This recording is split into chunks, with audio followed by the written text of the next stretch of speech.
You're listening to the Tuesday Review. I'm Nathan, as always, joined by Alan. How you going, Alan? Good, thank you. Happy to be here. And I'm joined by Callum. How you going, Callum? Not bad. And audience participant, Rafal. How you going, Rafal? He nods.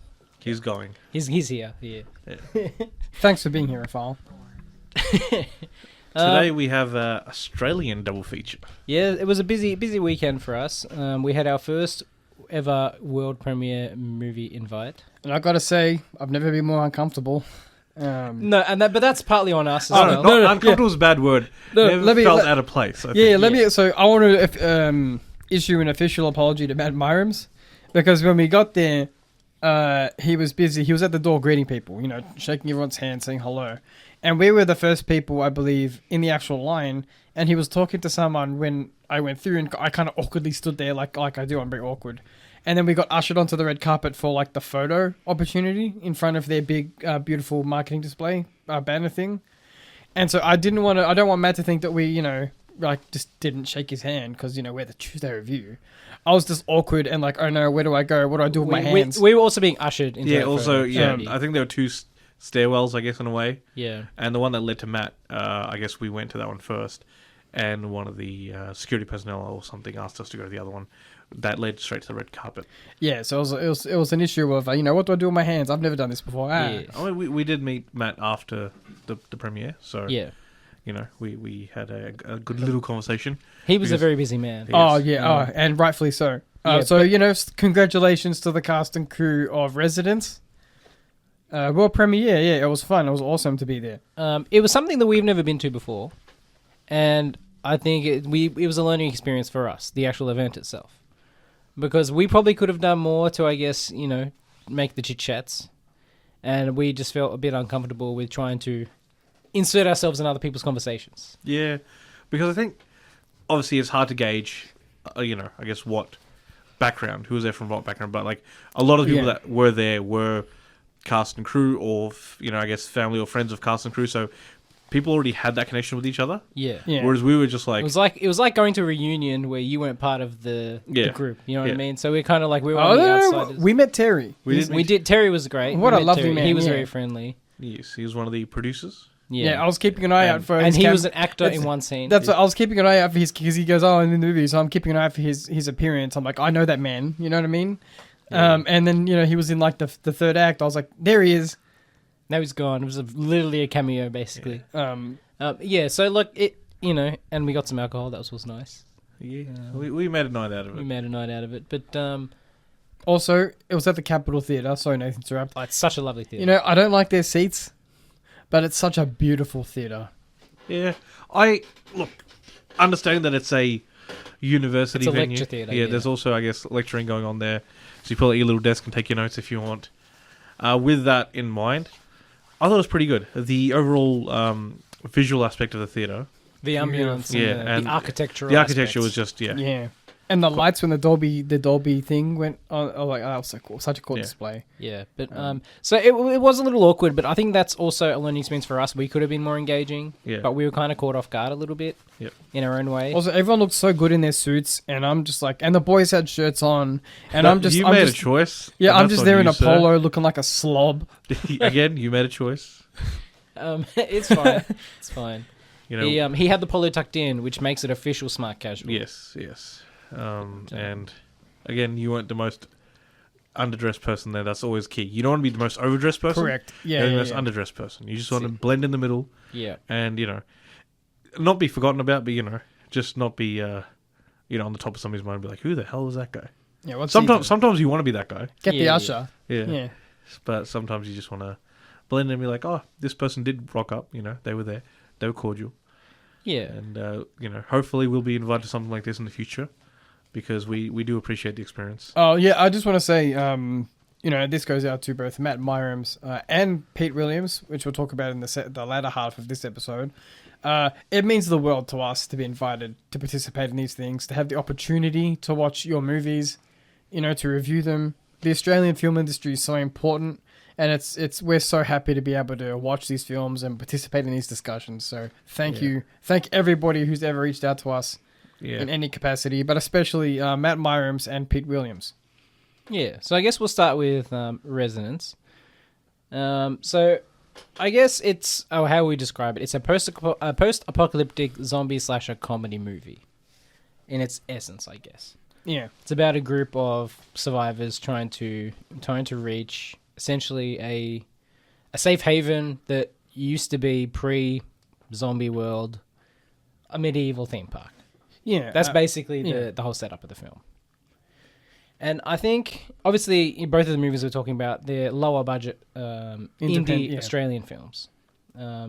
So it's not a movie you go in expecting, like, Marvel levels of kind of special effects or anything like that. But not that means a lot. I was going to say that's not the claim it used to be, actually. Yeah. This was some of the rubbery special effects we've seen on some Marvel movies recently. But anyway, looking at you, Ant-Man 2. Yeah, and Miss Marvel. Oh, not Miss Marvel. No, Ant-Man 2? Yeah, Ant-Man. Ant-Man 3 had the... Ant-Man is the three, worst sorry. one. Yeah, anyway. Yeah. Look, so I guess I'll hit some of the bases. I got some notes for this movie. It deals with the post-apocalyptic themes generally well. There's the sense of urgency. You've got the child character who has, an illness. She has diabetes type 1. And so it's kind of just like a race to keep her alive, essentially, in a post-apocalyptic world where there are no doctors. There's no pharmacies. She doesn't have a prescription. It's just like, how do you kind of just survive in a world where it's hard for you to survive? This child is sick. In a world where the treatment that you're after isn't like something you can just pick off a tree and like grind down. This is something that's very much manufactured yeah, medicine. very, very manufactured. So in the olden days, just for a little context, they did grind up pig pancreas and give that to people with diabetes. That helped a little bit, but the way it is now, like without, modern infrastructure continuing, it'd be very much impossible to get something like that. And that really, again, it throws it into, gives you that little sense of fear of like, what would happen if society did go down? Yeah. So like, all good post-apocalyptic movies have that sense of urgency and that sense of drive. Like, you're not safe. If you get an illness, it is potentially life-threatening, no matter what it is, because you don't have the crutches of society, medical infrastructure. It also balances kind of people's selflessness and their selfishness and their kind of good nature versus bad nature. Like, you have characters of KJ. Order versus chaos. Yeah, order versus chaos. That's a part of the film as well. You have characters like KJ and Charlie, who are the more guarded. They don't trust anyone. And then you have our best friend in the movie, Tim, who we love. Yeah, Luke Benson, I believe, plays Tim. Yes, and he's overall good-natured and just wants to be friends with people.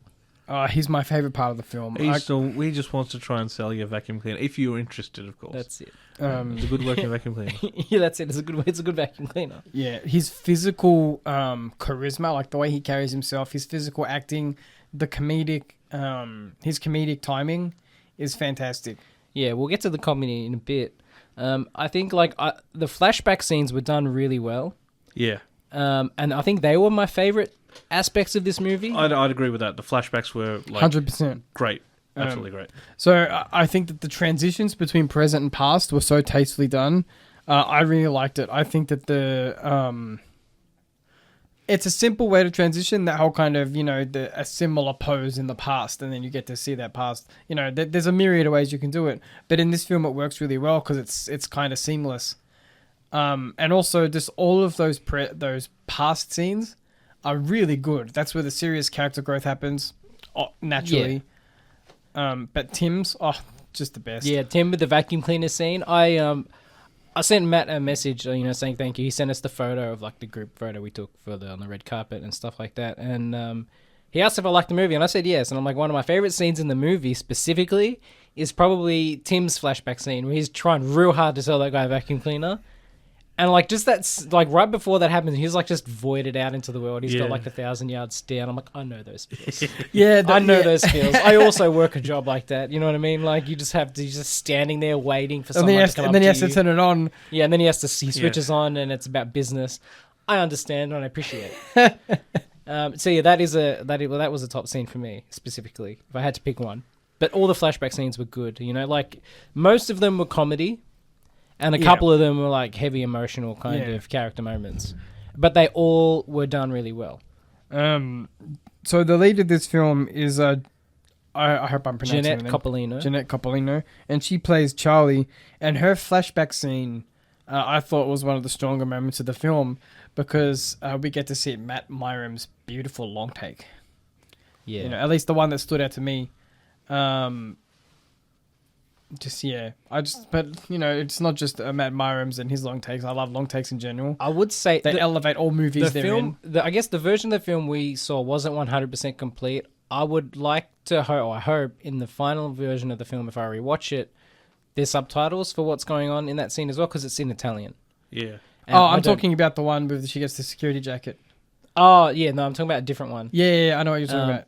I was talking about like the emotional core scene. Yeah. Where I'm like, I'd like to know I'd like to know what that conversation is as well, and I'd like to think that possibly will be subtitled in the final version of the film. We tried to ask our silent producer Christian, who's a resident Italian, you know, claims to be the. Yeah, and he's like, oh no, she's speaking dialect. I'm like, what an excuse, Christian. It's always a dialect. But no, he also said, no, I understood basically what the gist was, but he wouldn't tell us. Yeah, which means I don't understand. But I think I do think it's important though that like the scene works even without subtitles, because it's not what's said that's important. No. You still obviously know it's the emotion in the voice as well as the implications, and then she explains what happened.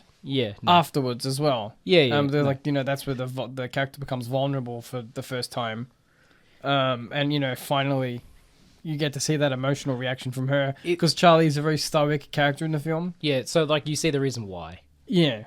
Without spoiling anything. No. Coppolino really approaches a complex character, and I think she succeeds. Yeah. I guess so. We'll move on. I think tonally the movie's interesting because it tries to balance the horror slasher and the almost Kevin Smith viewer skew comedy, which it walks a fine line. It mostly succeeds. Yeah. Like, you've got, like, for instance, in the flashback scenes, you see there's Scum Pizza, which is very much a kind of a movies, like, Kevin Smith kind of fake business. It's funny and, like, it's I love that. Absurdist. Yeah. Like, it's kind of like, this is not... Oh, yeah, and any animal on the pizza as well. Yeah, this is not, like, a real business. You know what I mean? It's not a real business that would survive in the real world. The world building in this film is really good because it speaks to a larger universe, which is something not all horror movies can actually do. Like you were saying, the Scum Pizza thing, the Kevin Smith thing, the Kevin Smith humor elements. That's really good at building a world. Kind of like comic booky kind of... Yeah, comic booky, exactly. Because you think about it, it's larger than the film itself. So it's like, I could like a comic book, like, you know, comic book set in the Residence universe, expanded movies, you know, like I want to know what the deleted scenes are, if there's any. Yeah. I want to know more about the businesses in this world and in which they reside, because it's not I want just... to know about the vacuum cleaner company. Yeah, no, exactly. Like, that's exactly what I mean. It's like there's a larger world that this takes place in, and it's like you think about it. Yeah. Like, and that kind of humor, it carries through. Like, Tim and Donald in the police station is a great comedic scene. I apologize. I went off on a tangent then. No, and like also filmed locally to us, you know, the Broadmeadows Town Hall. It's a local movie. Where we broadcast from, or try to at least. Yep. Yeah.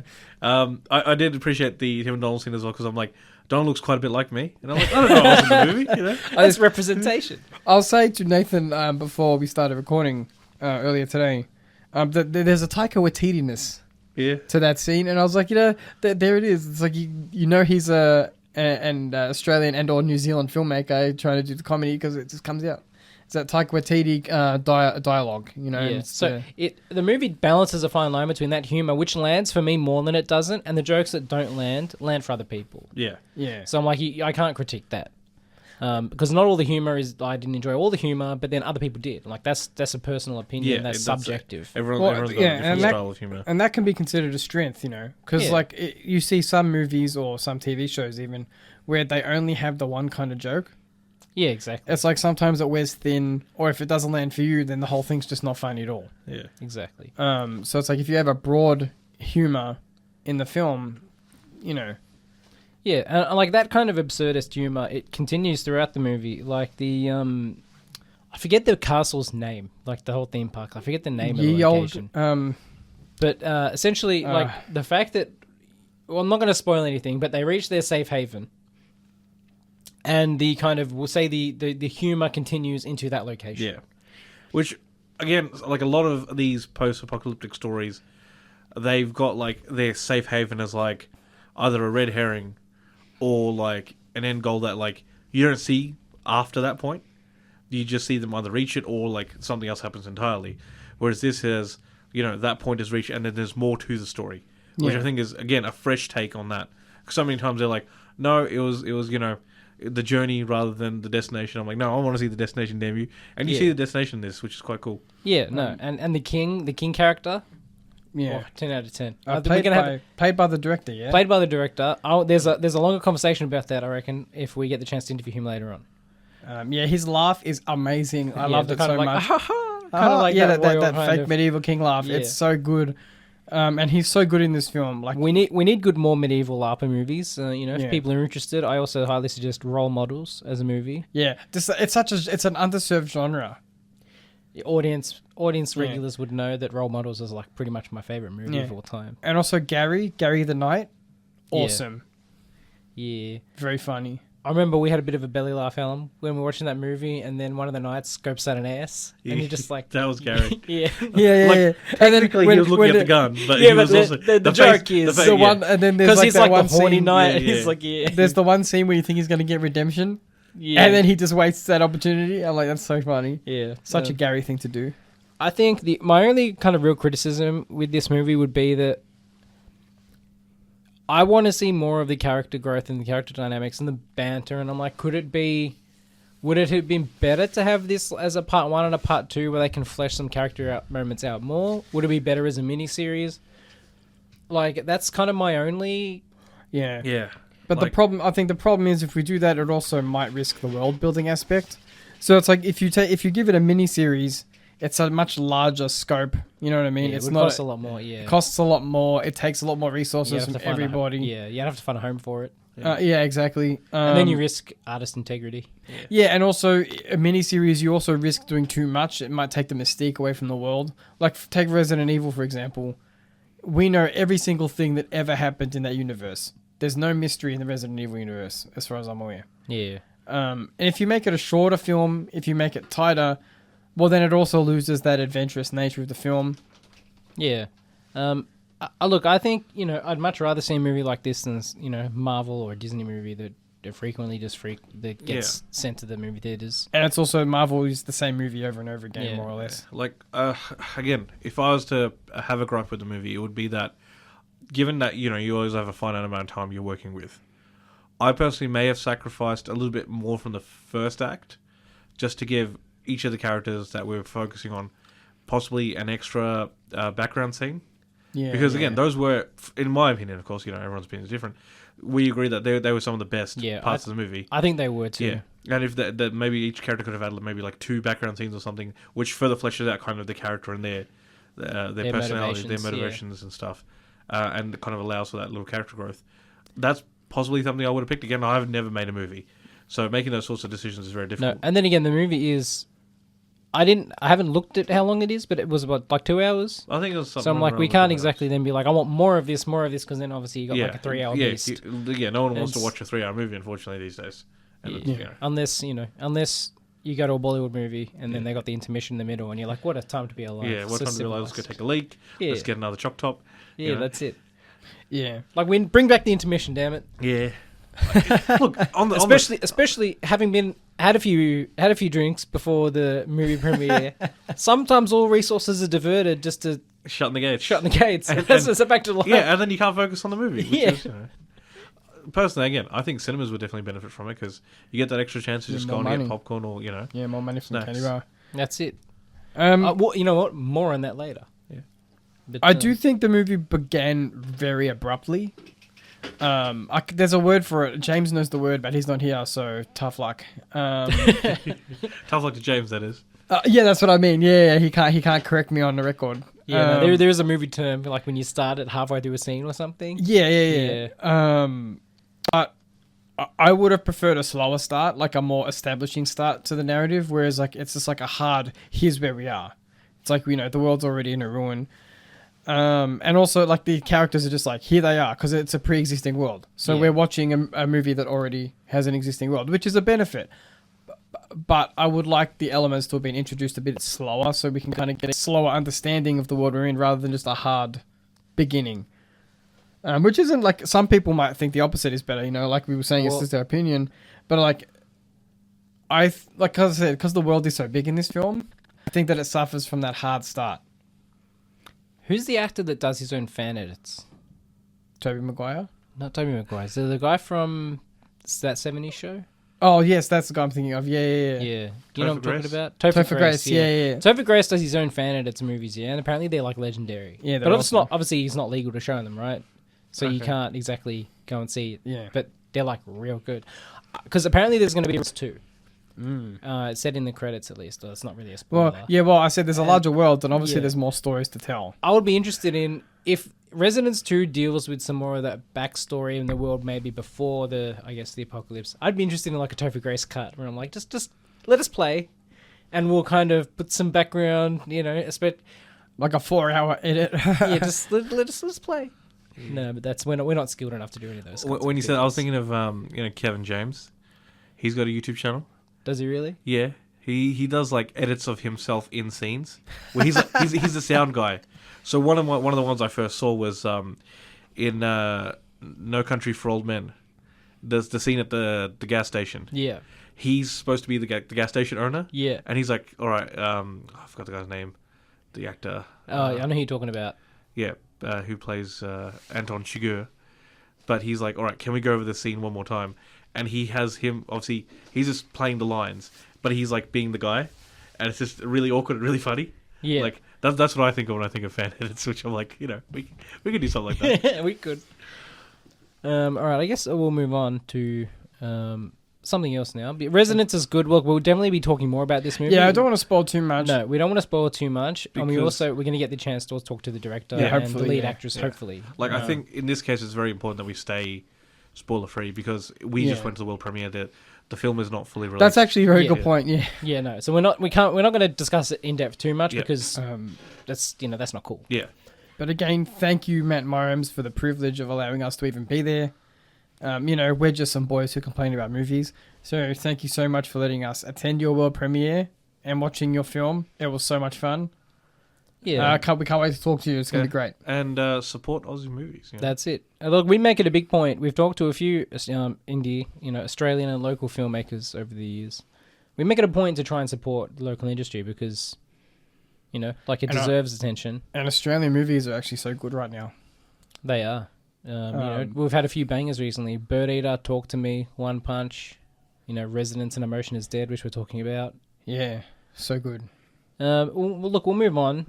From our world premiere, we had a special event screening of another, I'd say new. It premiered at the Adelaide Film Festival last year, Yeah. but it hasn't had a wide release. No. So technically, I would still classify it as a new film. Yeah. Until it gets, I guess, a full release, it's like new. Yeah, we were invited to see The Emotion is Dead by Pete Williams at the Fomo Theatre in East Brunswick, which we'll talk about first. We'd never been to the cinema. No. Wow. It Yeah. is. I know the whole shopping centre and the complex itself is relatively new. So it is definitely a new construction. Driving by there, I think, I would say, probably in the last 12 months. Yeah. It wouldn't be older than that. Yeah. What a theatre. Yes. What a theatre. We enjoyed it immensely. The actual theatre itself Amazing. deserves a special mention. Yeah, it's so good. So it was a special event screening, and we'll talk about first the theatre. One of the programming directors or managers, Yep, Tristan. He made it a point. He's newer to the role, newish to the role. He made it a point to try and focus and highlight on Australian film. Yep. Which is important because all the directors we've talked to have said the one thing about this, like the secret with the Australian film industry, is there is no Australian film industry. Like most of the Aussie content you'll see, it goes to Stan, Binge, Amazon Prime, Tubi, goes on to streaming. Like Astro Loco, one of the first directors we talked to, Yeah. Amazon Prime. One Punch went straight to Tubi. So, That's a crime. that's a crime. And theatres Yeah. giving these movies a chance to play at the cinemas where they should be seen is important. So we'd like to thank him as well. Yeah, 100%. Yeah. He, and I think he's greatly suited to his role because he himself, I think, has dabbled in filmmaking. So he knows the pain and suffering that, an indie filmmaker would go through. So, him getting the opportunity to be like, I'm now the showcase guy. I'm going to showcase and help out people that were in a similar position to myself. Yeah, so that is important. And the theatre is lovely. Yep. Very spacious. Like, you can walk in front of a person. Not that you should, but you know, we could recline the whole way without worrying about people walking in front of us. Not be able to walk You can order food and drinks from the seat. from the seat. I know what it's like. What it's like. How madness, just madness. Well, they do food and a full bar. You know, if our local cinema did that, I'd spend so much more money. Yeah. If I could be like, you know what, I'm a pig and I ate all my popcorn because I can't help myself because I have poor impulse control. Give me another bucket. Yeah, give me some more. Get some pizza or something. Yeah. Have a few drinks. If you're into Not that, of too course. many, because we don't do well having too many drinks and then watching a movie because you Yeah. can't concentrate. Yeah, you can't concentrate. It's some people's jam, Or but it's you not mine. burping Jack Daniels at your friends. Yeah. Ask me how I know. Yeah. But I remember vividly because I Yeah. was also terribly sick. Yeah. But overall, like, great experience if you're Yeah. in for a movie and you actually want to enjoy yourself. And I think the crowd that it attracts also appears to be The similar hipsters? people. Well, hipsters, but also at least people that will respect the film. Yeah. Which is important because, look, again, the hoits we frequent, some of the people are there To have not fun. necessarily, not goof necessarily for a around. movie, but more to have fun. Which there are other places to have To fun. goof around. Yeah, to goof around. Now, we have fun at the movies too, but we Yeah. don't, like throw popcorn at people and Yeah, stuff like that. or just start talking and that sort of thing. Whereas I don't think you'll get any of that there. The Fomo As- is very. As an aside, our parents went to see Longlegs Hmm? today, and a woman brought her children in. Oh, jeez. yeah. They were silent the whole way through. Yeah. Anyway, I'm sorry. Please continue. Just made me... Fomo Cinemas, East Brunswick. It's in the shopping complex. Do we have an address? No. Look, I'm sure. Just if look you- up Fomo yeah. Brunswick. Yeah. Yeah. It's a great time. It's not a franchise. I believe it's just the one Yeah, cinema. I believe it's an independent cinema. Nice. And the food and drink are actually priced reasonably. Yeah. Yeah. You know, Yeah, so they are. it's just benefits on top of benefits. Again, so go visit them if you can. You know, cinema that supports specifically local and indie movies is something that we should highlight as well. Yeah. Look, moving on. So we got an invite to see this film, Emotion is Dead. Yep. Both Residents and Emotion is Yep. Dead. We went in blind, essentially. Yep. We tried to go into too much about what they're about. A thank you to Pete and Daisy for offering this invitation to us. So we rocked up there, and you know, Pete was hanging around in the lobby, and he was very nice. We met him beforehand, and we got our tickets, and we knew a little bit about the film. It's about the downfall of the Holden Manufacturing plant in Elizabeth, South Australia. and it's kind of the ramifications it has on the community. Yeah. So we're like, oh, cool, like it's like a crime drama thriller or something. That's cool. Little did we know the movie was tailor made for us, essentially. Yeah. Oh my god, I know. Man. It I was couldn't like believe it. a skater, emo, punk kind of crime. And when we say emo, it's like actually emo music, like not like fake kind of like, you know, My Chem cover bands or something. So, I mean, that was a surprise. Like, obviously, you've got, like, on the poster, it's kind of like the guy has emotion is dead. I'm like, it's emo and whatever. I'm like, okay. But no, it's legitimately emo. Like, the dude has, you know, like, emo music throughout the movie. Yeah, there's like the used plays multiple times. There's like used band T-shirts. And, like, within the first 5 minutes, you got the main character pretending to sing an emo song while he's doing the gardening. We're just like, Yeah. yes. And like Under Oath got played in a movie, which blew my mind. I've never heard Under Oath in a movie before, and they're kind of a hard band compared to bands like The Used and My Chem or what have you. Again, look, we're not going to go too deep into the story and spoilers, because apparently this movie is also down for like a theatrical release. It was in October, November, sometime around then. Yeah. He talks more about the release of this movie on our YouTube video. We had a brief interview Yeah, which we so, recorded, A YouTube bonus a exclusive. YouTube bonus. I It's- I on the apologize to YouTube. anyone who watches it. I was doing my best. No, we are who we are. Yeah. No, I'm apologizing for it. We'll apologize a little bit as a treat. All right. Alright, So, yeah. No, I'm not proud to be who I am, so I'm sorry, listeners. Look, I think anyone that's interested in the film and wants to know more about it will appreciate at least. Also, I'm sorry, Nathan, to keep interjecting. We are radio people, so I apologize for my awkwardness because I'm not used to being in front of a camera interviewing people. Usually this happens behind a microphone. Yeah. So, yeah, you know, we do our best. we do our best. Or close to. Yeah.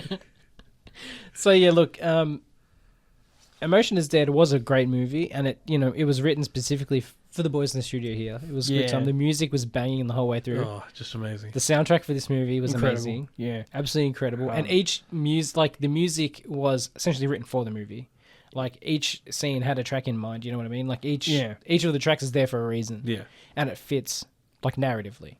Yeah. Yeah. I mean, I don't want to talk too much about it because we're going to interview him and there's questions related to this, so I don't want to spoil things. But like, the characters are so well done in this film, and the world is so alive. Like, I know it's a dumb thing to say because it's based in Elizabeth, Australia. Like, it's based in it's set in Adelaide. And you wrote this movie in 3 weeks, sir? Yeah. Press X that out. No, what a if he did, what a G. Yeah. Yeah, so look, I guess, we can say all the good things.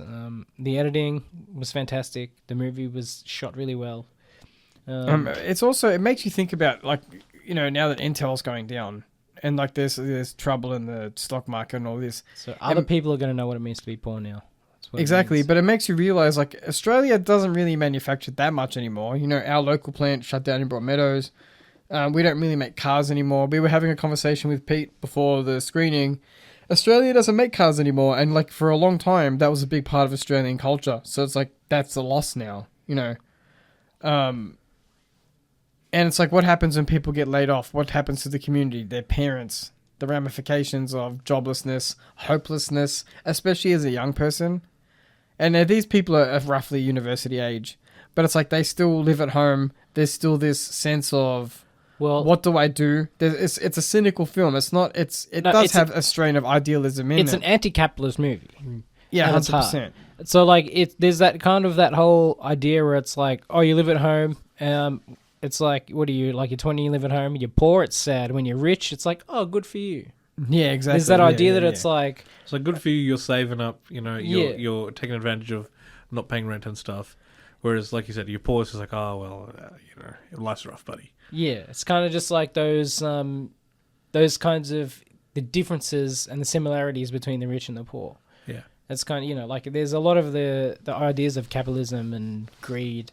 And it's kind of, all you have to do is get $1 million and then that's it. You can keep buying property and It's reinvest funny. it. So a lot of Australian media tackles this subject because it's so obvious to people who are creative. Like, I'm gonna throw out a blanket statement knowing it's probably not true, but a lot of creatives in Australia probably lean to the left on the political spectrum just because most people who engage with the arts probably do engage more with the lefty policies. And what do they say? Like real life has a left-leaning bias, just generally.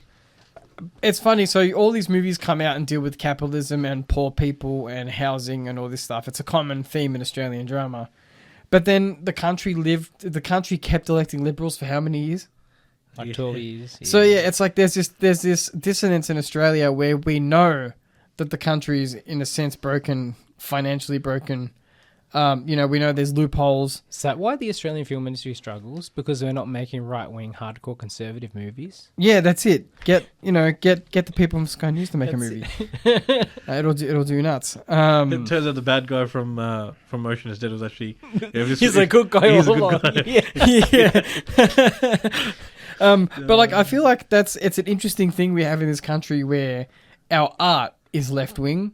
But the country as a whole, we're a very right-wing country. So I think that it's interesting for a filmmaker like Pete Williams to come out and make this film, which looks at it, and it makes you look hard at it. Yeah. At the difference between the wealthy and the poor. People of means who, for whatever reason, do have a distaste for the poor and a distaste for people with substance abuse issues and stuff like that.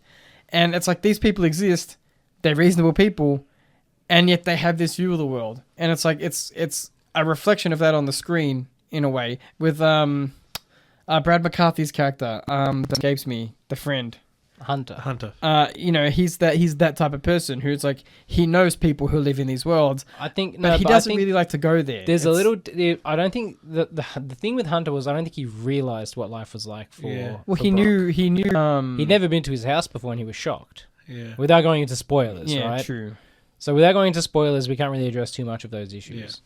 Yeah. But I think it's a little bit more complicated than that. Yeah.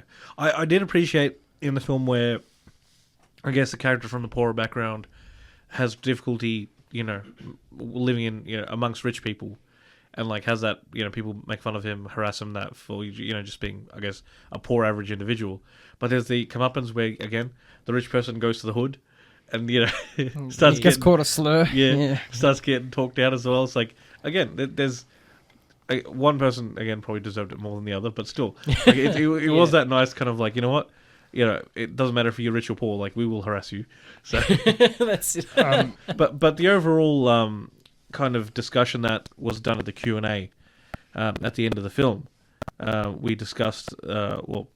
The director Pete discussed the ideas of this movie.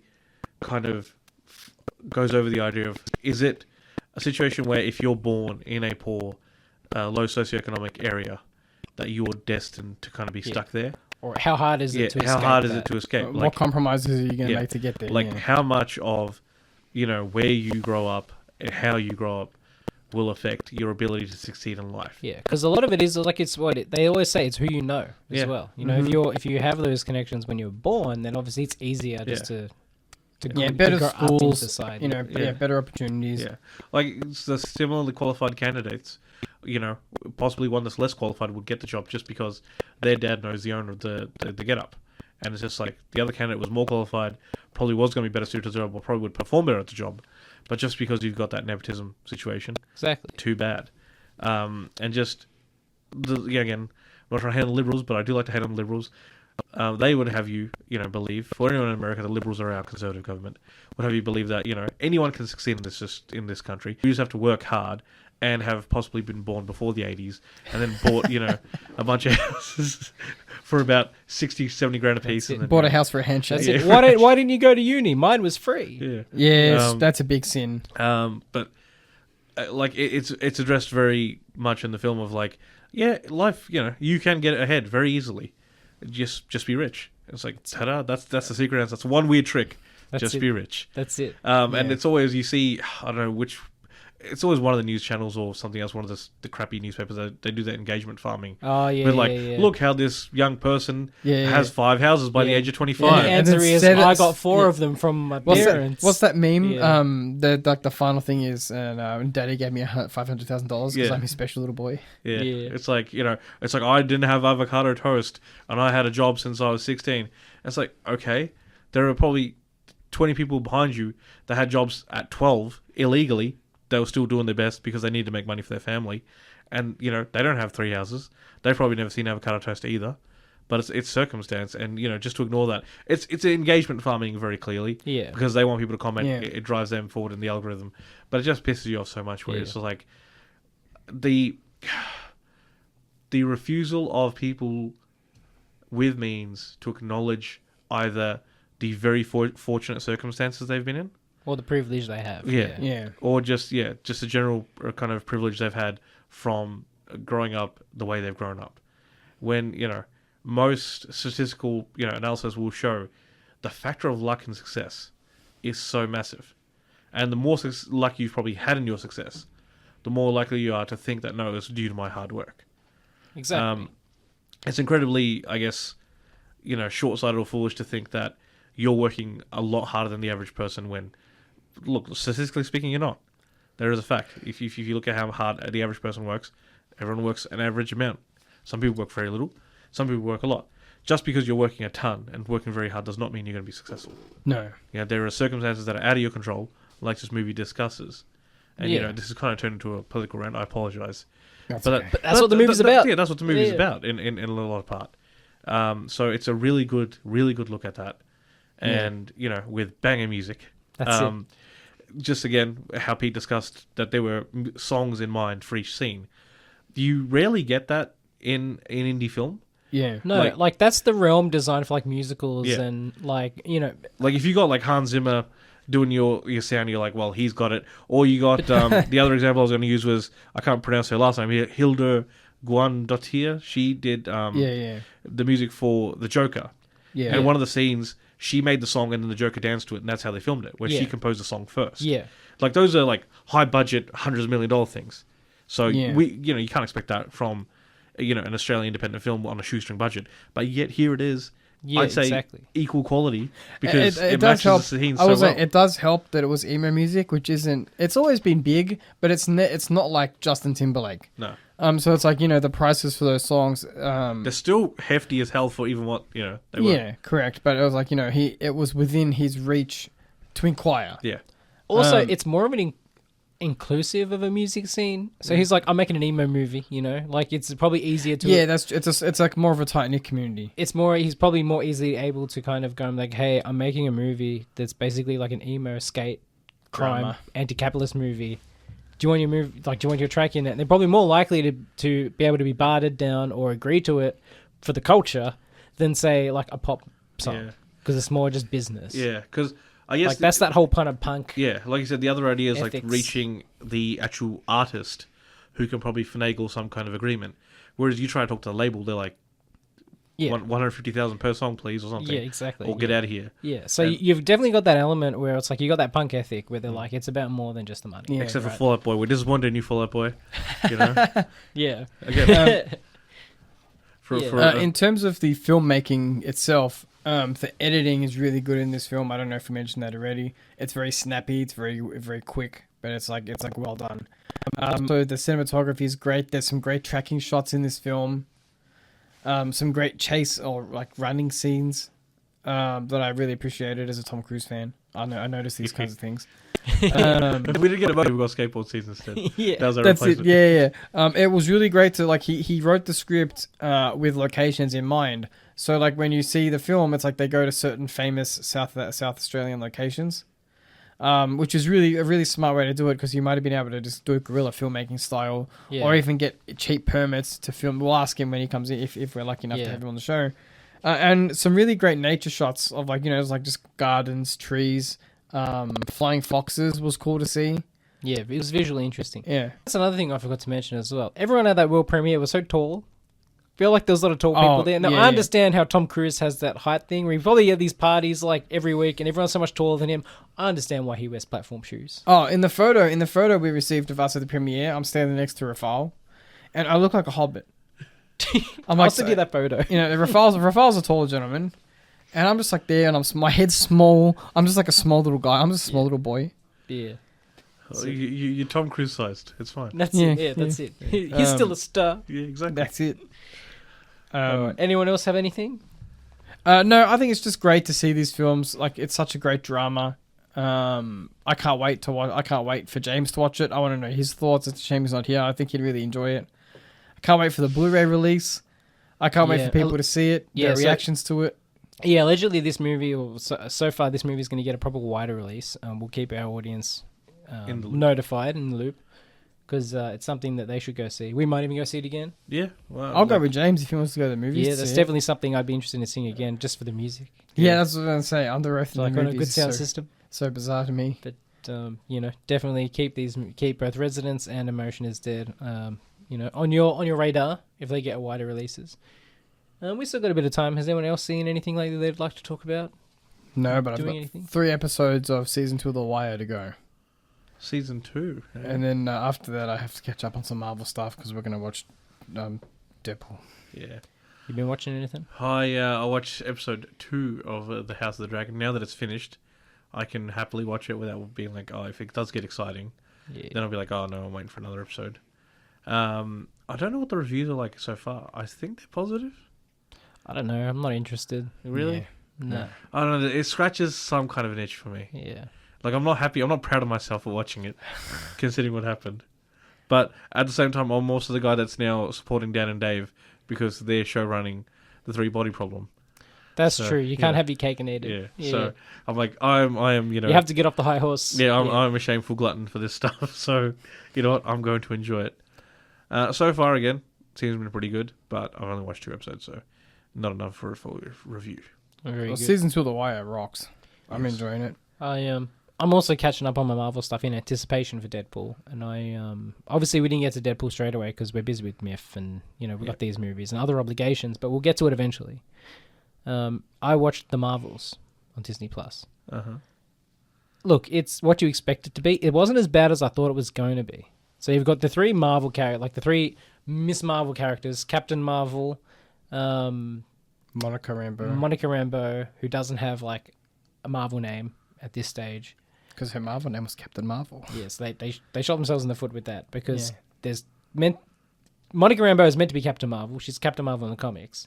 Okay. I But believe she was Captain Marvel before Carol Danvers. So it Yeah. goes Nova?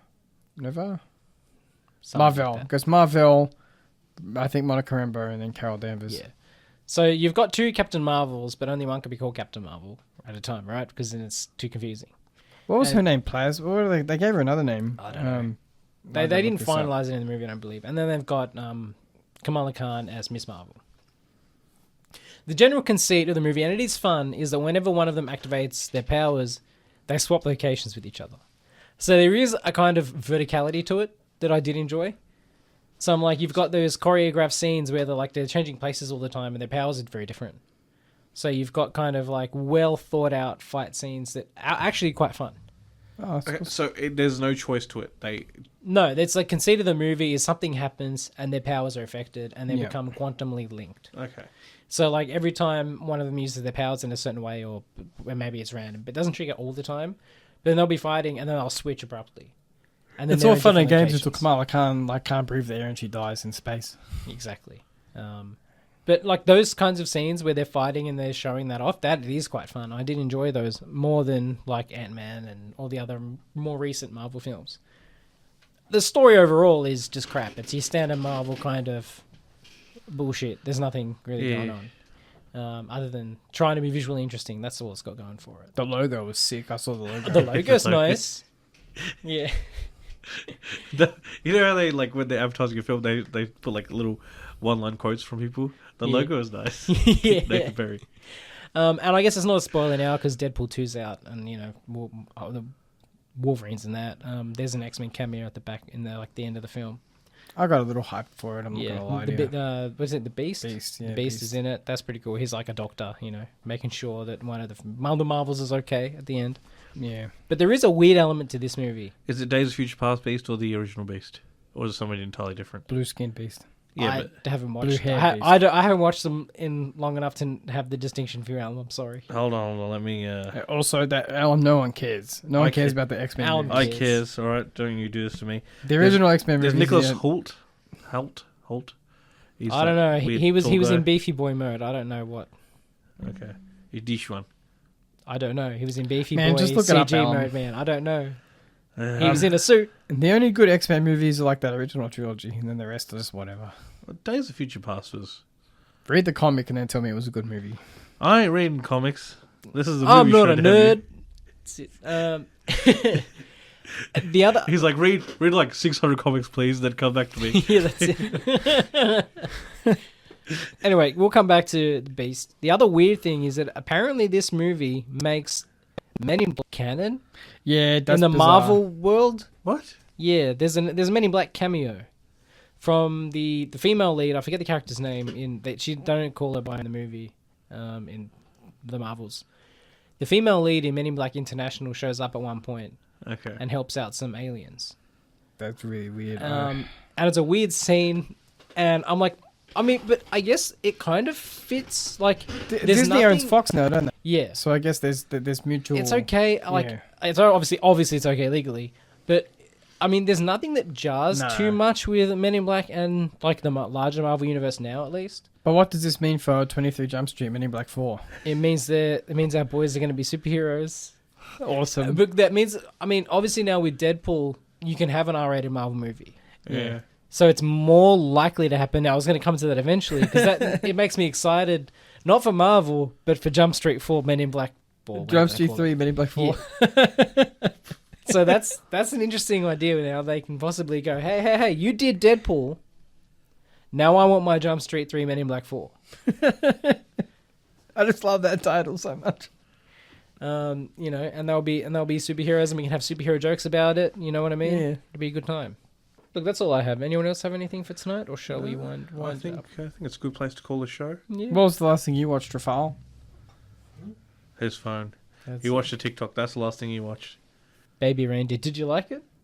Yeah. good. Rafael liked Baby Randy. I also liked it. Yeah, we've got an episode up on YouTube. Yeah. YouTube I never watched it, exclusive. but I watched that interview with that crazy lady. That was nuts. It's a crazy lady. She's litigious, all right. So- Don't make me hit the dumb button. Yeah, but no, they're not crazy lady. That's right.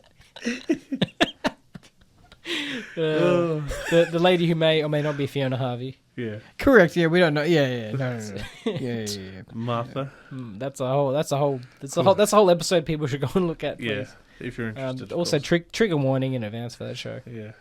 Apologies. I reckon that's all the time we've got for tonight, everyone. Thank you for listening. We'll keep you up to date with all the movie information as we get it.